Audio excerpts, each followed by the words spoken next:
Kementerian Pendidikan mengumumkan Sijil Vokasional Malaysia SVM setara dengan 3 kredit Sijil Pelajaran Malaysia SPM. Transformasi pendidikan vokasional itu bagi membolehkan lepasan SVM melanjutkan pelajaran ke tahap yang lebih tinggi. Menerusi satu kenyataan, Ketua Pengarah Pelajaran Datuk Seri Dr. Khair Mohamad Yusof berkata, penyetaraan itu khas bagi calon yang memperoleh puratan nilai grade kumulatif PNGK akademik sama atau lebih daripada 3.33. Kepujian dalam bahasa Melayu SVM kod 1104 dan PNGK vokasional sama atau lebih daripada 3.67 dan kompeten semua modul vokasional.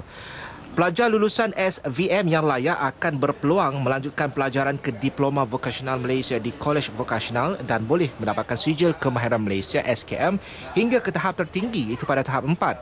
Selain itu, boleh menyambung pelajaran ke peringkat tertiary awam dan swasta dengan mengguna pakai SVM yang telah disetarakan. Seterusnya berpeluang meningkatkan kemahiran ke tahap lebih tinggi melalui Institusi Tinggi Latihan Kemahiran ILK. Baik, usaha untuk memartabatkan pendidikan vokasional sememangnya telah dilaksana bagi mengubah lanskap di mana aliran itu akan menjadi pilihan utama pelajar. Justru transformasi pendidikan vokasional yang kini di bawah Kementerian Pendidikan menyediakan peluang juga laluan pendidikan kepada semua. Kita nak dapatkan respon lanjut bersama dengan tetamu yang kami bawakan khas untuk anda pada pagi ini, pada tengah hari ini, iaitu yang berbahagia Datuk Ahmad Tajudin bin Jab, Timbalan Ketua Pengarah Pelajaran Sektor Operasi Pendidikan Kementerian Pendidikan. Assalamualaikum Datuk. Assalamualaikum warahmatullahi. Baik Datuk, kita pun sedia maklum dalam tempoh terkini ada beberapa pengumuman yang telah pun diumumkan, yang juga telah pun dilaksanakan oleh pihak Kementerian khususnya. Yang kita masukkan dengan transformasi pendidikan vokasional oleh pihak Kementerian Pendidikan Malaysia. Apa mungkin kita boleh mulakan dengan perkara itu, Datuk? Terima kasih Encik Hisham. Sebagai memberikan sedikit perspektif sistem pendidikan kita ni, kita menyediakan akses kepada murid yang pelbagai minat dan kecenderungan. So kita dapati murid kita ni ada yang talent mereka dalam bidang akademik. So mereka ni akan mengambil SPM, masuk diploma universiti dan sebagainya. Tetapi ada juga di kalangan pelajar kita ni yang cenderung mereka adalah dalam bidang vocational, dalam bidang seni, dalam bidang sukan dan sebagainya. Jadi dalam transformasi pendidikan vocational ni kita telah menyediakan laluan untuk mereka ni yang minat dalam bidang vocational melalui kolej vocational. Jadi batch pertama pelajar kita ni, kumpulan pertama ni yang masuk tahun 2012 dan ketika ini mereka sudah pun berada di industri. Maknanya mereka sudah melalui 2 tahun peringkat sijil, diikuti dengan 2 tahun peringkat diploma. Dan 3 bulan berada di industri. Dan mereka akan tamat latihan industri pada bulan inilah, pada hujung bulan ini. Dan akan kembali ke KB masing-masing selama 3 minggu untuk menjalani pilihan akhir, pembentangan, pelaporan dan sebagainya. Tetapi yang saya nak, kalau boleh, saya nak tunjukkan sedikit data lah bahawa pelajar kita ni walaupun sudah berada di industri hanya 3 bulan. Tetapi majoriti sudah pun ditawarkan pekerjaan. Sebagai contoh, inilah data yang daripada Kolej Vokasional Keluang, Johor. Contohnya pihak syarikat Sapura Kencana Sedia Berhad telah pun menawarkan pekerjaan kepada 17 pelajar kita. Dan gaji pun pada nilai yang agak baik ketika ini, iaitu melebihi 2,000. Ini adalah, dan mereka ini adalah sebenarnya umur baru 19 tahun. Masih muda. Dan dengan hanya 3 bulan menjalani OJT ini, mereka sudah pun diberi kepercayaan. Itu jelas menunjukkan bahawa permintaan untuk mereka yang berada dalam kategori sekolah vokasional ini sememangnya sekiranya pelajar-pelajar ini berada di satu kelompok yang berkualiti, permintaan kepada mereka memang sangat tinggi. Betul, Datuk? Ya, betul. Ini telah pun dibuktikan. Yang telah pun dibuktikan. Ini baru satu KB lah. Jadi kita sedang mengumpul maklumat kepada 80 kolej vokasional kita. Alhamdulillah. Baik, saya kira itu merupakan antara cerita awal juga pencapaian awal yang kita nak kongsikan kepada semua mengenai transformasi pendidikan vokasional. Baik, terkini mengenai Sijil Vokasional Malaysia SVM yang diumumkan setara dengan sijil peperiksaan Malaysia SPM semalam. Bagaimana Datuk melihat perkara ini? Ya, ini adalah merupakan suatu pelengkap kepada transformasi pendidikan vocasional ni. Ya. Kita dah nampak pelajar kita kecenderungan mereka. Dan apabila kementerian telah melihat dan menyetarakan sijil vocasional Malaysia ini dengan 3 kredit SPM. Kerana 3 kredit SPM ini merupakan keperluan minima untuk pelajar kita masuk ke universiti. Betul. Sama ada untuk peringkat diploma ataupun peringkat ijazah. Jadi selepas mereka memperoleh diploma itu, so dengan adanya 3 kredit SPM ni, maka mereka layak untuk masuk ke IPT. Itu kalau mereka nak masuk dalam akademik, mereka boleh cross. Tapi kalau mereka nak continue dalam kemahiran, maka mereka boleh teruskan. Okey. Apa keberangkalian untuk mereka hendak mengubah dari segi skill itu kemahiran kepada lebih ke akademik? Kecenderungan begitu. Mungkin ada pihak Datuk ada mendapat sedikit kajian itu ada. Ya, dia minat. Minat bergantung pada minat. Minat. Dan juga sebab itu kita menggalakkan pelajar kita ni selepas mereka dapat diploma, mereka bekerja dulu. Jadi daripada itu mereka boleh menilai minat dan juga ke mana arah hala tuju masa depan mereka.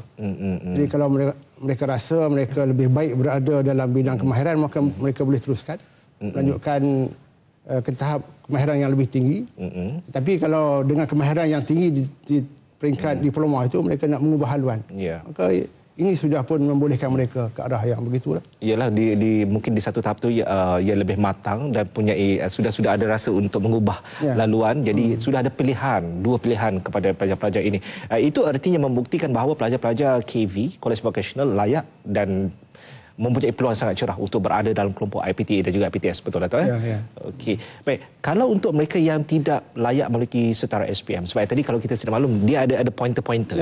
Mungkin Datuk boleh beri pencerahan mengenai perkara itu. Bagi yang kita sebutkan tadi yang layak mendapat 3 kredit SPM ni adalah apabila mereka memenuhi ada 4 syarat, iaitu yang pertama PGNK ataupun mudah kita cakap CGPA. Jadi syarat pertama CGPA akademik mereka melebihi 3.33. Yang kedua CGPA vocational 3.67.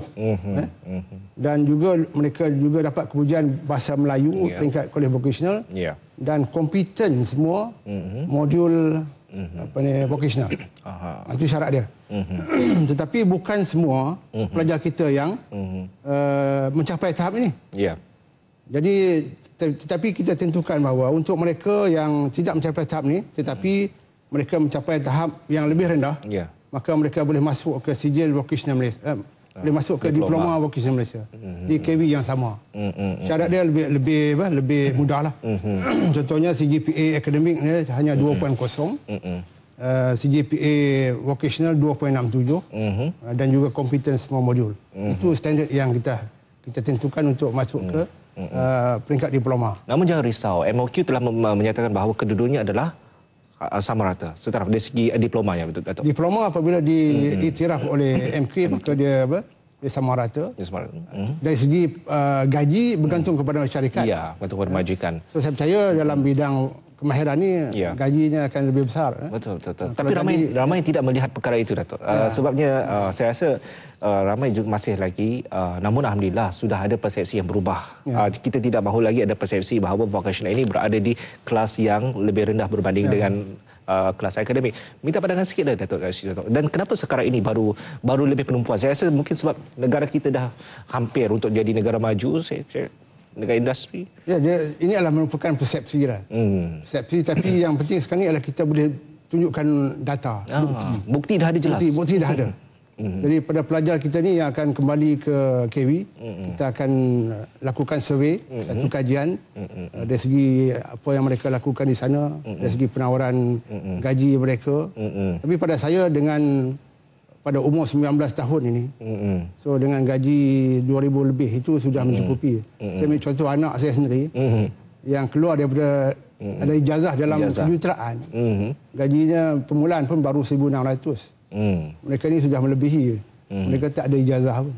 Jadi kita ambil contoh terdekat lah, Datuk. Contoh dekat. Saya ambil contoh dalam keluarga saya sendiri. Ia tidak mengatakan bahawa salah untuk berada di kelompok IPT ataupun FTS. Tetapi hari ini apa yang kita nak kongsikan kepada umum adalah mengenai potensi yang sebenarnya ramai yang perlu juga ambil peluang. Memberi makna bahawa sesiapa sahaja, jika kalau mungkin selepas keputusan SPM itu sendiri tidak memasukkan, teruskan sahaja di vocational sebab tadi dah pun terbukti. Tetapi satu perkara lagi, Datuk, penting adalah sokongan daripada industri. Macam mana Datuk melihat perkembangan pertumbuhan industri itu menyokong kuat? Sebab skala tadi telah menunjukkan bahawa alhamdulillah sudah ada penerimaan yang baik, pengiktirafan mereka. Jadi pelajar kita yang kita hantar untuk menjalani latihan industri, kita hantar ke syarikat yang ada MOU dengan kita. Jadi sehingga kini kita sudah ada dalam dekat 1,000 buah syarikat keseluruhan yang telah pun ada perjanjian. MOU ada perjanjian untuk mengambil pelajar kita secara tahunan. Jadi itu merupakan satu sokongan yang besar industri dan kepercayaan mereka kepada program vocational ini. Adakah mereka meletakkan satu kuantiti yang besar untuk penerimaan pelajar-pelajar lepasan? Penerimaan bergantung kepada kemampuan syarikat juga lah. Jadi lain syarikat macam Sapura Kencana ni syarikat besar. Ya, betul. Jadi mereka mengambil bilangan yang lebih ramai lah. Betul. Baik, Datuk, kita melihat satu perkara lagi lah. Apa lagi manfaat yang Datuk boleh kongsikan kepada penonton kami pada hari ini? Melihat kepada kenapa mereka perlu merebut peluang untuk berada dalam kelompok pendidikan vokasional dan bagaimana untuk mereka cuba ubah persepsi. Satu, ya, kita sedang maklum, saya dan Datuk tadi telah pun menyatakan banyak kali mengenai potensinya sangat besar, penerimaan dan juga standard gaji juga tinggi. Perkara-perkara lain yang mungkin boleh kita kongsikan, Datuk? Dalam keadaan sekarang ini Malaysia menyertai TPPA. So maknanya kita perlu menghasilkan produk dan juga perkhidmatan untuk menembusi pasaran antarabangsa. Jadi ini adalah satu cabaran, tapi juga kita kena lihat cabaran kepada peluang. Betul. Jadi untuk menghasilkan produk perkhidmatan yang berkualiti, maka yang penting adalah human capital itu, modal insan itu. Sebab itu dalam keadaan sekarang kita perlukan lebih ramai murid kita, pelajar kita untuk memasuki bidang-bidang yang berkait dengan kemahiran. Jadi di ruang yang ada ini, Datuk, kita mohonlah kepada Datuk untuk nak memberikan idea dan juga saranan bukan saja kepada pelajar-pelajar, juga kepada ibu bapa yang mungkin rata-rata sekarang ni kalau lepasan SPM ni rata-rata memang nak syorkan kepada universiti awam, tetapi di sini ruang untuk Datuk untuk nak bawa mereka ke peringkat vokasional. Saya yang pertama sekali saya ingin menyarankan supaya lulusan kita yang akan keluar bulan April ini supaya mendapatkan pengalaman kerja terlebih dahulu. Mereka bekerja setahun, 2 tahun, 3 tahun dan sebagainya. Kerana mereka perlu membina kemahiran itu. Sebab kemahiran adalah suatu perkara yang perlu dibina daripada awal, bukan dalam jangka yang pendek. Betul.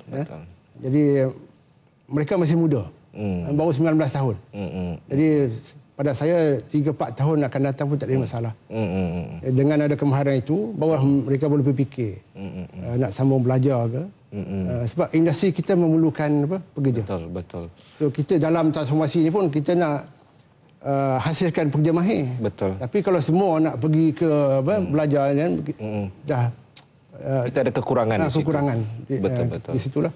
Dan kita mengharapkan agar selepas ini apabila promosi ataupun penerimaan yang agresif daripada mana pihak untuk memastikan bahawa pentingnya besarnya potensi dan besarnya manfaat apabila anda berada dalam kelompok pendidikan vokasional ini, saya rasa wajar untuk kita ambil berat dan juga beri perhatian. Terima kasih, Datuk, atas kesudian memberikan penerangan kepada kami mengenai transformasi pendidikan vokasional.